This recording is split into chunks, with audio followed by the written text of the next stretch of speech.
Hi, welcome to the Lunapod, where we talk all things K-pop. I'm Brooke. And I'm Raquel, and today we are going to talk all about K-pop events. We go to K-pop events all the time here in Orlando. We absolutely love them. But if you've never been to a K-pop event, let's break it down and let you know what all they can entail. So fans usually hold these at local shops, and they'll have different vendors come in and sell things from their small shops. They will have themes based off of the group that you're celebrating or the member you're celebrating. And sometimes the host provides the option of tiers for attendees, and that'll include the cup sleeve, photo cards, and any extra little things such as a keychain, bookmark.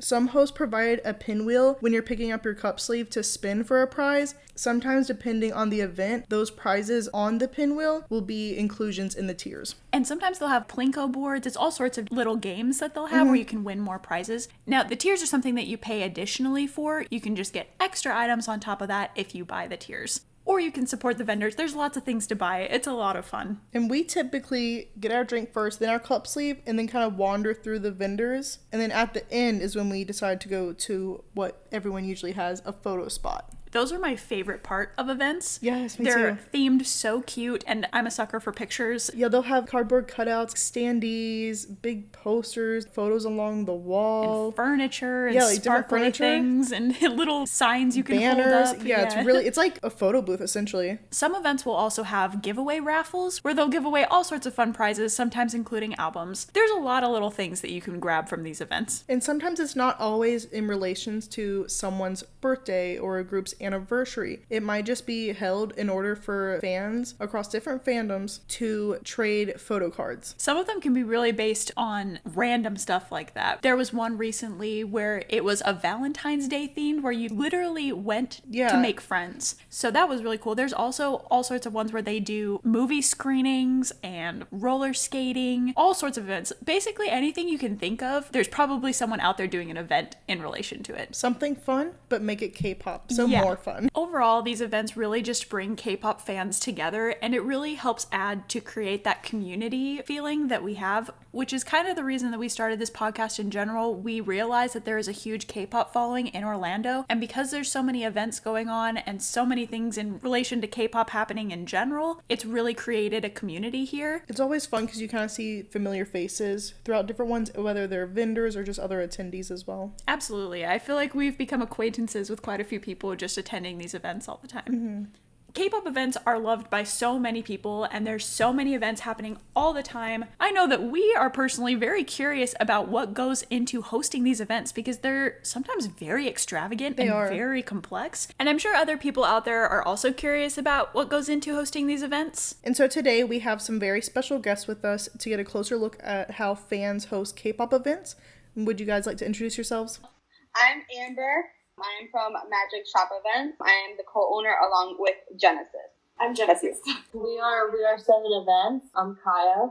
And hi, I'm Rekha, and I'm also with We Are 7 Events. We're both the owners. We're both owners.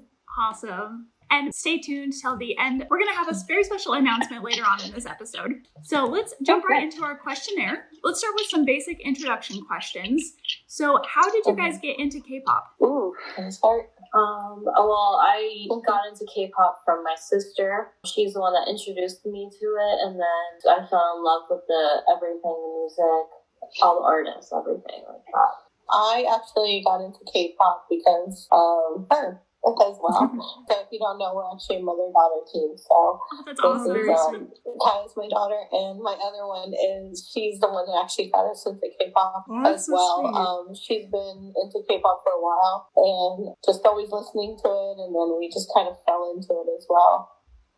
Okay, so basically, I'm going to be honest, everybody was just talking about BTS, and I was like, nah, I'm not going to give in. I'm not going to listen to that. And one day I was sitting on my recliner playing Sims, and I'm like, you know what? Let me give them a shot, and here we are. My introduction was also BTS. I think it was I saw them first on the Ellen Show, and since then I was like, ooh, who are they? And then it's just slowly gone into other groups as well now. Right, that pit you fall into, it's very slippery. Yeah. Yeah. We all fell down the BTS hole. Yeah, for sure. So who are your old groups or old biases? This is a very important question. Yeah. So I guess my old group is definitely BTS, and my old bias is Namjoon. I do listen to other groups, but I can't say that I stand them. because I really haven't got really invested in them, but I do listen to other groups. So I listen to a bunch of different groups, but definitely my alt is BTS and Namjoon is my advice. My alt is BTS as well. My alt group, and then my bias is JK. I do listen to like NCT, all of NCT, ATEEZ, Monsta X, everybody, literally everybody. So I do stand a lot of groups as well. But BTS was my first group that I came across, and they're my alt.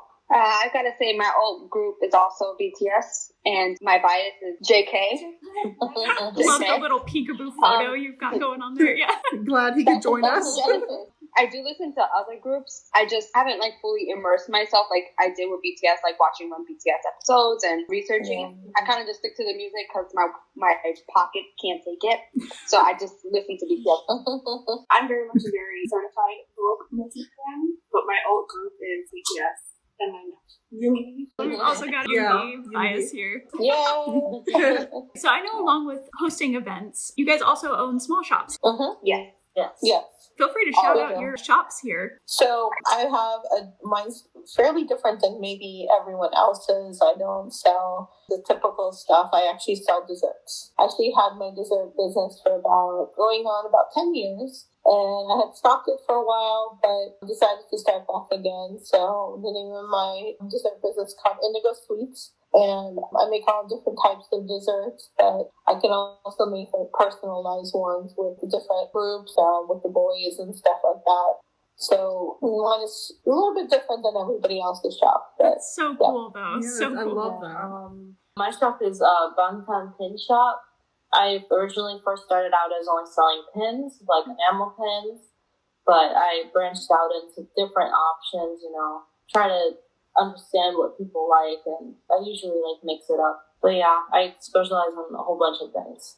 Mine is Am's Alley. I was Am's Embers, but I started off just making candles, and I realized that the name kind of kept me just making candles for the embers. So I decided to change it to Am's Alley. I create whatever comes into my head. So I have bookmarks, prints, artwork, pins, stickers, candles, everything. But mostly my biggest seller, I would have to say, is the candles. And that's why I started it, for my love of candles. And her air fresheners are great. Oh yeah, my air fresheners. I have that too. My shop name is Genesis Creations. I also do just a variety of like pins, keychains, stickers. I started off with stickers, and then I slowly developed more. My first sticker was Schitt's Creek, and then I did more and more of K-pop, and I'm just like stuck on K-pop stuff. I love it. It's fun. Did most of you start out as just small shops, or did you go into events first, hosting? Small shop here. Small shop. Yeah, I started out as a small shop. Yeah. I've been an event planner for about 10 years as well. Not into like K-pop stuff, but I did other like for parties and stuff.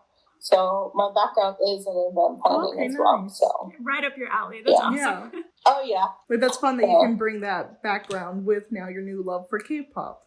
Absolutely. Yeah, definitely. Makes it a little bit easier. Yeah. And then how long have y'all been hosting K-pop events for? We have actually come up on our 1 year anniversary. March was 1 year for us. So it's been just that 1 year, but it feels like we've been doing it for such a long time. We're very lucky because a lot of people start off and it's really hard, to be honest with you, to keep it going. And we were very, very fortunate to have and celebrate our 1 year. And so we're very excited for coming years as well. Yeah, congratulations. Yeah, That's great. Thank you. Thanks. It honestly feels like a very long time. Yeah. We started November of last year, so we're pretty still new. Looking back, like reminiscing, we're like, oh, we've been doing this for a long time. And then we realized, I'm like, wait, it's only been a couple months. What the heck? And that's like kind of the time we started our podcast, and it does feel like time has flown by. Yeah, definitely. Because like you're constantly working, constantly planning, so it feels like it's taking forever. But in reality, it's only been like a couple months. That's crazy. Right. So I'm super curious about this, and I'm sure anyone listening is also going to be curious about this. Do you make a profit when you host events, or is this mostly like a side hobby? Well, to be honest with you, I don't really want to say we make a profit. I want to say that it is considered a hobby.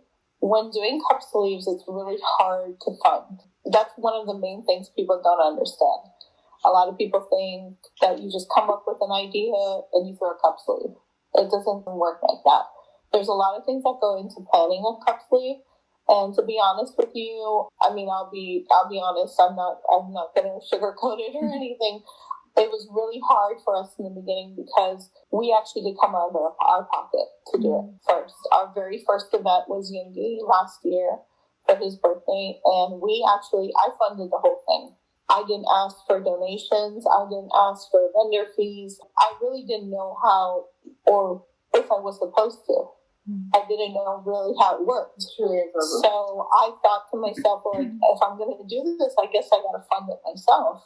So I actually came out of my pocket. I spent a lot of money to do it. And we still do. We still do. Yeah. There are times where you do have to come out of your pocket to fund these events. So I don't say that I do make a profit from it. If we do make anything, it's basically to carry over to our next event. It's not going in our pocket. It's going into the next event. The next one, So we don't really make a full profit to say that it's like a paycheck or something like that. No. It's definitely not. You have to love doing this, I think, and love the group that you're doing it for, and love the fandom, because I think that's our reason for it as well. Yeah, I agree with that. For us also, we came out of pocket. Like, the first event that we did was for Ambar, that she hosted, but we helped out. And we came out of pocket, and then whatever we made, it was to fund the next one. At the end of the event, we come out with whatever amount. It's just to, like, roll over for the next and the next and the next. It's a fun hobby.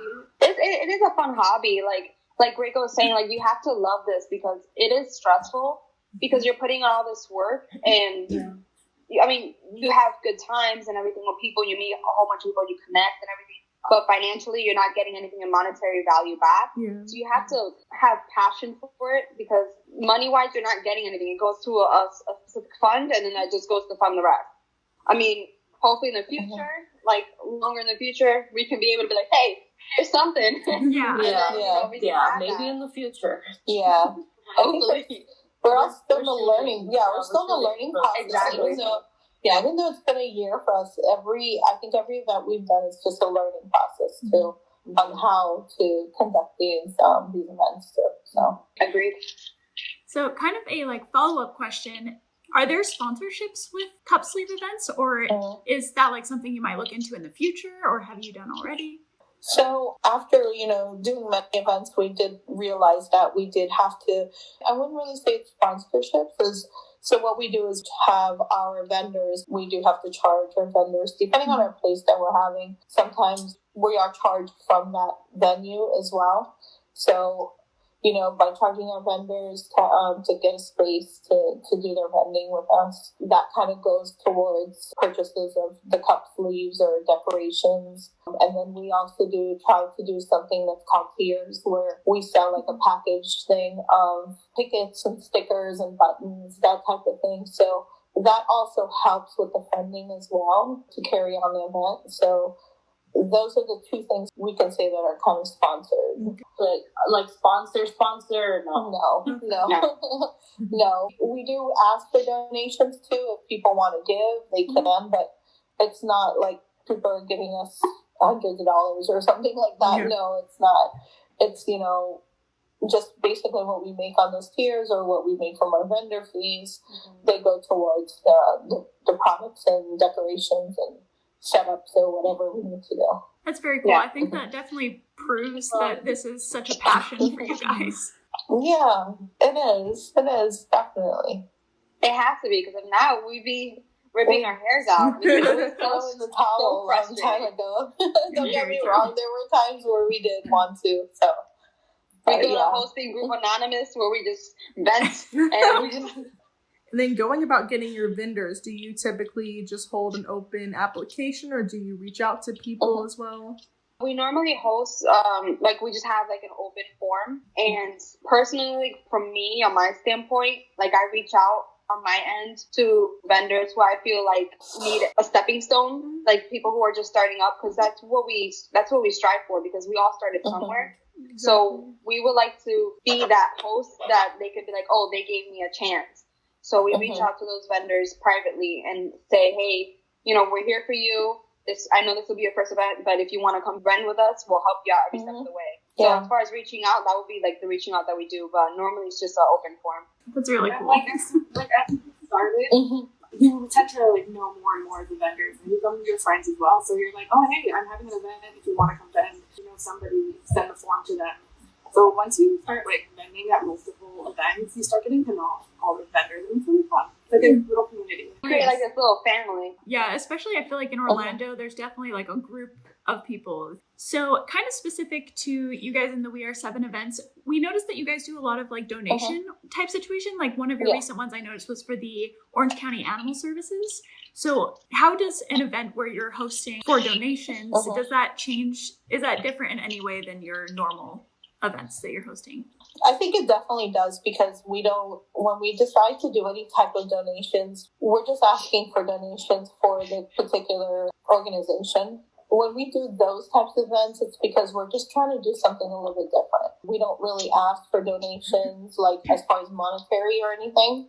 If they want to give monetary, they can, but everything goes towards the organization that we decide to do that day. Yeah. And we just kind of find it a little bit different. And I know, according to BTS, they always give back to the community. And so we go based off of them for their birth. Like, you know, when they have their birthdays, they like to donate. Yeah. So, and it also depends on the types of events that we do. Like, if we were to do a cup sleeve, we would probably do something different other than donations. But, like, for instance, Yoongi's one that we did, the Sechuta, it was just like a sit down, you know, we just thought of something like, you know, let's try to raise money for this organization, because he does a lot of donating with anything. So he loves animals. Yeah. So we thought it was fitting. It all depends on we thought it was that too. Yeah. We thought it was just fitting for him because he loves his cats and dogs. And we just thought it was cute. It just went with just something to tie into the whole thing. Yeah.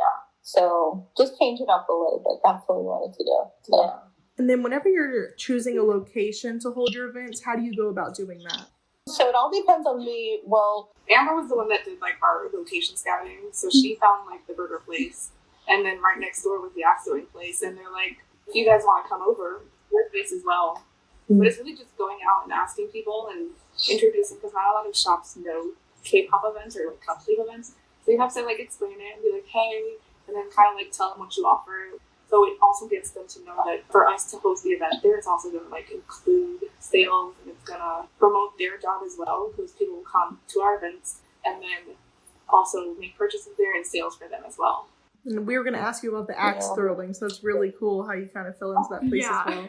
Yeah, that one just came by luck. Like my first personal event I did at Build My Burgers, and it was great. It was just rather small. So then when the owner of Build My Burgers said, hey, the owner of the Rockstar Axe Throwing place wants to speak with you, I went over there and I checked it out. I'm like, this is perfect because it's bigger. We can accommodate more vendors, and it also gives something for the guests to do when they're not shopping.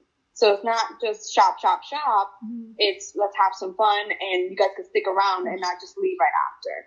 So it kind of gave them an option to stick around and hang out and, throw an axe. That's awesome. And that's sad because I have yet thrown one. I'm too scared. It's fun. I love it. You guys are doing your thing. I'm going to stay back here. And what initially drew you to decide for the burger place? Like for your first one, was it just like a location you're familiar with? The real story, there was actually a location I had prior to that. I promoted them. I want to say it was not even a month before the event. They completely canceled on me, and they basically gave me a runaround, which then I found out that they had sold their place and it was new ownership. So I was frantic looking for places, and I was reaching out every day, night and day. And then I came across their Instagram. I reached out to them, and the next day I met them, and they were really nice. And the event was great. It was packed. The only problem I had was it was a little small, but it was an amazing event. Like, for my first event, I wouldn't have wanted it any other way. That's really cool. I'm glad they were able to pull through for you. Yeah. They were really nice. I'm like, listen, this event's going to happen this month, so yes or no? So when you're doing it at a drink shop, do you have any say in like the themed drinks, or does the shop take ownership of that? For our previous ones that we've done at boba shops, yes. Actually, we were lucky to work with some very amazing boba shops, and they've been very, very kind. We just kind of tell them like what we're looking for, like if we have a specific color or something like that, and then they pretty much came up with their own drink. Yeah. So we kind of told them like maybe a certain flavor, like if we knew one of the boys liked strawberry, we're like, can you mix something up with strawberry for us? Anything that, and they also sometimes ask us, they're like, is it okay if we do this, do that? They're very creative with their drink styles. But then we had some places that already had set drink styles, so we kind of just picked from that. We just changed the names. Yeah. So we do come up with the names of the drinks, so they let us do that. But they pretty much come up with the drinks, and then we choose the names for them. So it's real fun. Yeah, that's cool. How collaborative. Yeah, I believe we haven't had one at a drink place yet, right? This will be our first one, the Montex. Montex will be our first one. And same thing, they were just very accommodating in what they want. And I think we picked 2 different flavors that are kind of fitting the theme and color. And then we just changed the names. And they were very, very nice and willing. So in regards to like the decorations, are they provided by you? Is this something that you rent, like specifically furniture or props? Or like any other props, like cutouts, standees. Yeah. So our previous events that we've had, we buy all the decorations for it. We kind of try to incorporate whatever the shop has, like if they have chairs or anything, we try to incorporate into the decorations.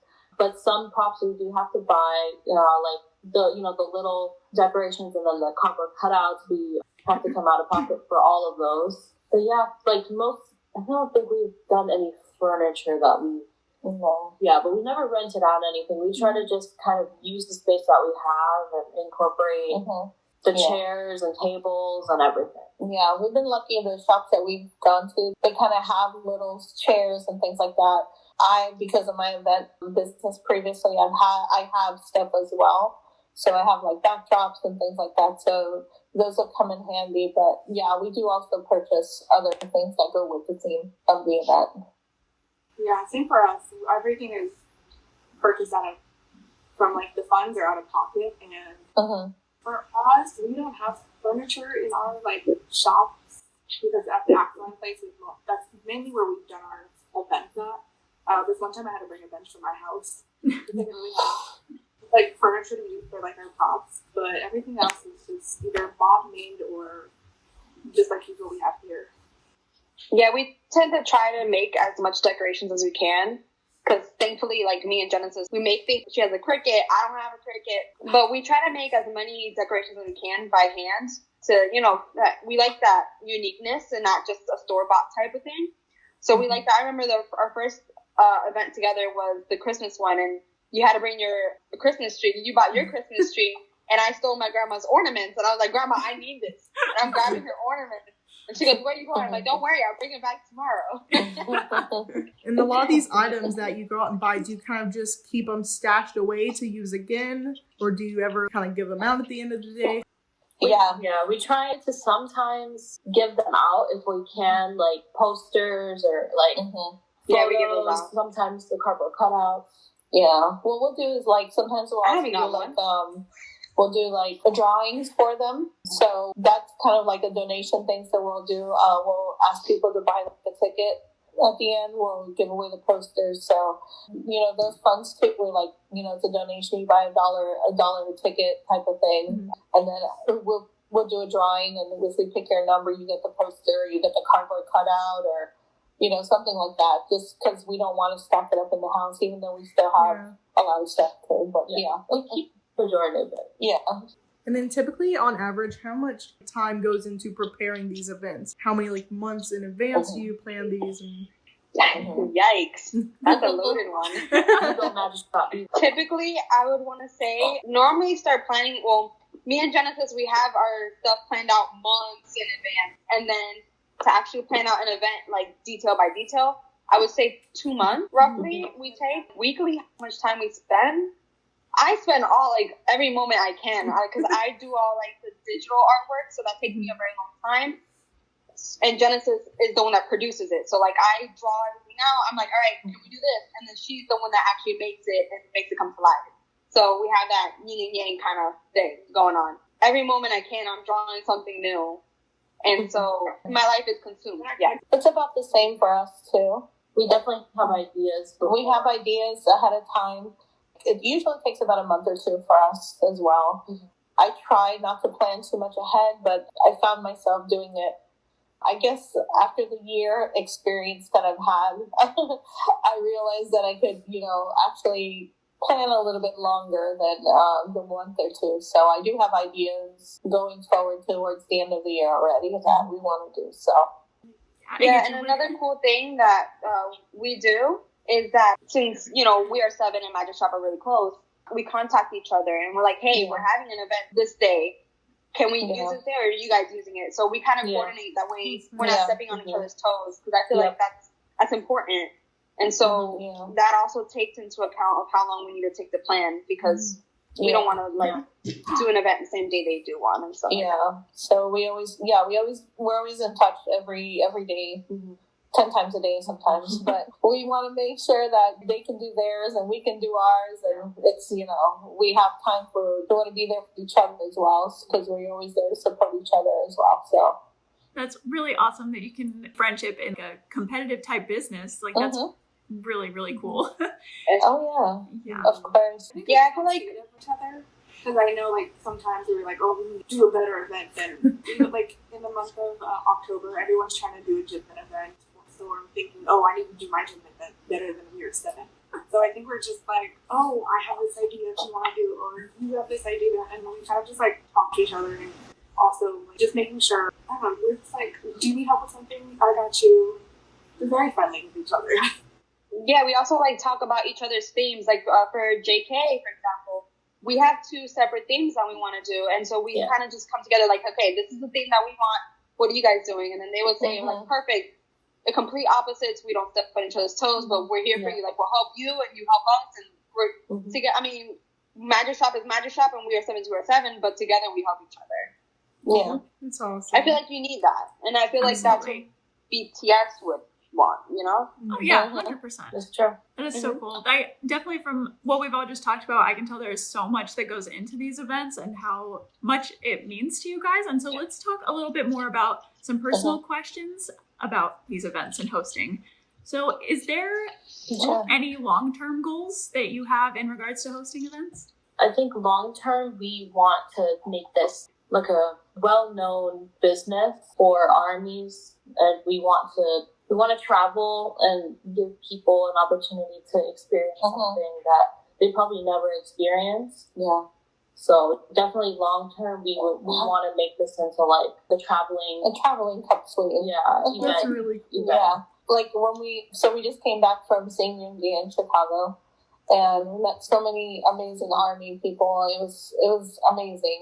That's one of the best things about going to concert as well. But a lot of the people, when we told them we're from Orlando, they were like, "Oh my gosh, I hear you guys have the best events there." And I always want to go, and we don't have events where we live. Some of them don't even know what. They don't even know. We had to explain what a cup sleeve was to a lot of them, and we were like, "Oh my god!" We were so excited to explain it to them. That they were like, "Please, if you guys can come to where we are and stuff." So that kind of gave us also the motivation to because this is something we've actually wanted to do as far as traveling around. Expanding. We are 7 in that sense of doing cup sleeves in different cities and things like that. So just kind of gave us a little motivation. Me and her both talked about it. Amazing just to go to a different state and do one and see how it works and things like that. So that's our goal pretty much, to expand it out. Oh, that's a great idea. Yeah. I feel I don't think me and Genesis have talked about we're so in the now. Too much. I mean, I would love to have a location to where we can have an event all the time, and then that location could be ours, and we don't have to rent out a location for. And it'll be big enough and good enough to where we could decorate immensely, and it'll be the prime location for Magic Shop. I feel like that would be kind of cool. So they're traveling, we're stationary. Best of both worlds. Yes. Hannah Montana. Yes. Exactly. Yeah. And I know we kind of touched a little bit on this earlier with some stories, but what would you say is like the hardest part about hosting these events, or like things that didn't go as planned? I think from our experience for the past year, there were some events that we put our heart and soul into. I'll use this phrase, blood, sweat, and tears, because I felt like it was like that. And it's like you work so hard on an event, you know, and to have the expectance of people not coming to your event. Yeah. That's my main thing that actually keeps me up at night, to be honest with you, because when you work so hard and you planned and you come up with the theme, and you're like, my mind goes 100 miles an hour when I'm coming up with these themes. And it's like, really, if you don't do something that your guests really like, you just have to come up with different ideas and something totally different, because I just feel like some people just get kind of bored with the same things and stuff. Yeah. So the audience is really what takes a toll on our whole event. Yeah, we want to make sure that we're making everybody happy, and I understand that you can't make everyone happy, but it's just that we also want the crowd, we want everyone to come out and have a good time, and, you know, see our vendors and purchase things from our vendors, because it's not only like we want everybody to come together, we want our vendors there, we want people to see what they do. We have amazing vendors that make some amazing products, so we want we would want a lot of people to come. Yeah, we want to promote our vendors. We want everyone else to feel like that too. Yeah, promoting our vendors is one of our main goals as well. So we love when we see so many people come out, see our vendors and see what they offer and things like that. And then when you do the event as well, we don't want 10 people showing up. we want to make sure that we have a really good event with a lot of people coming and just having a great time too. So. Yeah, I would have to say the hardest part is the guest expectancy. We do work so hard in Magic Shop. Genesis is normally the positive one. I'm normally the one that's texting her, like, we're not getting anybody. I'm super chill. We got this. I'm the panicky one. Especially, like, I'm a procrastinator, so I'll leave things, like, until last minute, and I'll be like, we have time. The event isn't until, like, 3 more days. That's me. Yeah. Because I'm a procrastinator, and I'm the one, like, if you tell me we gotta make stickers, I'm making the stickers right now. I'm making them, I'm printing them, I'm cutting them. And then she's like, I'm gonna do it the night of or the morning of. You could, that's me. Man, I'll do it. But it's good because we have that balance. Yeah, I think that's why it works. Yeah. I live an hour and a half away from like where all our events are, and there's multiple where I leave stuff behind.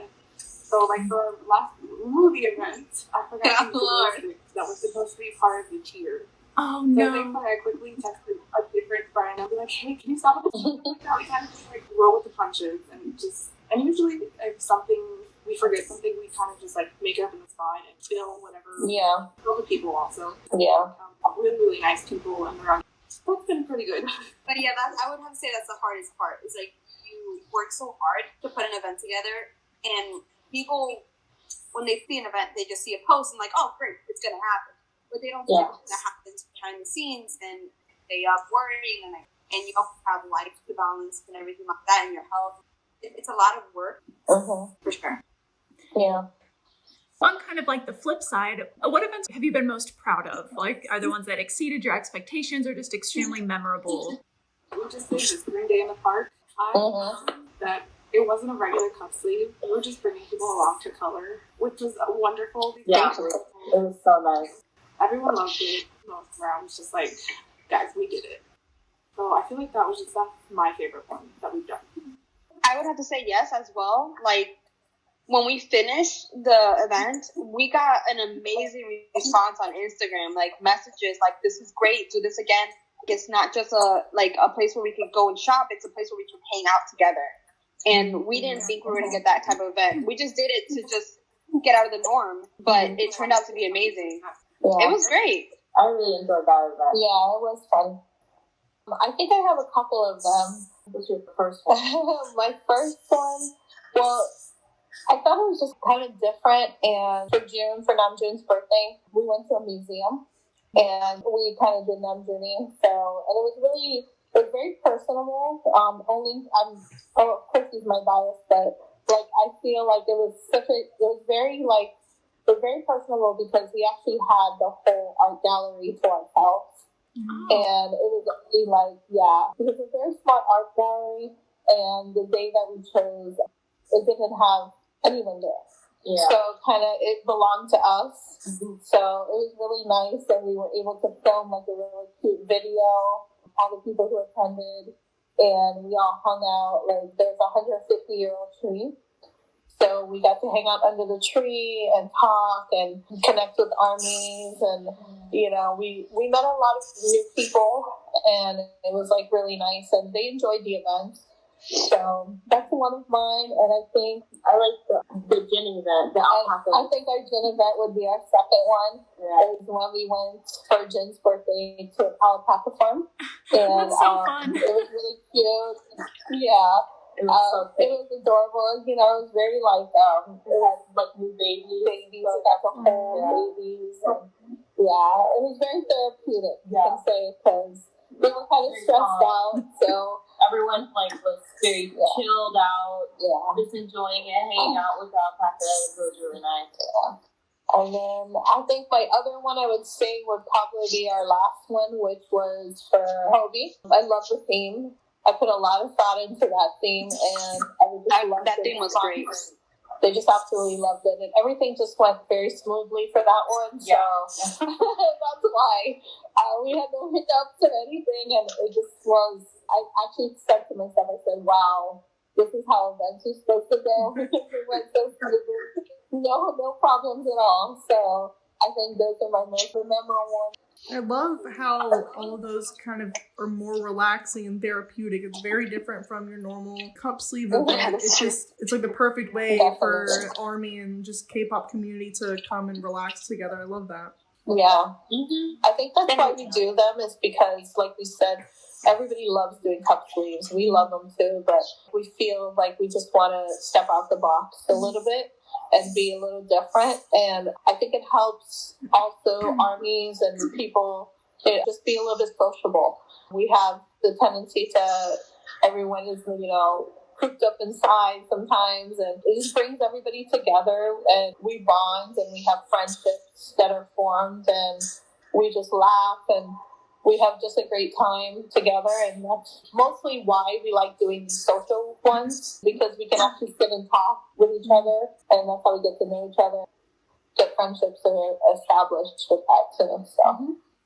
Yeah, for sure. Because like in cup sleeves, for example, us as hosts, we are normally just behind a host table, and we only have like a couple minutes to socialize, to say hey to the vendors and everything. So at these events, people can actually be like, oh wow, I can get to know the host, and we're not just robots, we actually want to enjoy, and we get to meet people. And we're like, hey, I've seen you at a lot of our events, and sorry I haven't been able to talk. Because, for example, for me, in my opinion, like when I go to events, I'm like focused on, okay, we got to get this done. That's not working. We got to fix that. And then I forget to have fun and socialize. And I don't want to be seen like a robot. So we have these events where, like, we're actual people, guys. Yeah. We're cool. Well, that's why we were so excited for this interview, because seeing that behind the scenes stuff, people don't realize, so that it's really cool to get the insight for that. Talking about now, we know you guys have a huge upcoming event going on. Please tell us about it. Mm-hmm. It's going to be located inside the Oviedo Mall by the West entrance. It is a huge location, over 2,000 square feet. This event is unlike any other event whatsoever. We're going to have a vending portion. We're going to have a performance portion. And then we're going to have a gala where people can actually dress up. Somebody's coming in their wedding gown. They already messaged me. I'm like, go for it. That's fine.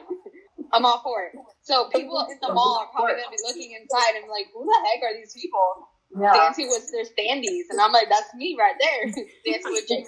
This definitely gives opportunity for people to dress up, and I noticed that in this community, people like themes and they like to dress up. So this is an opportunity to go to prom with JK or with Yoongi or Namjoon, Miss Rekha.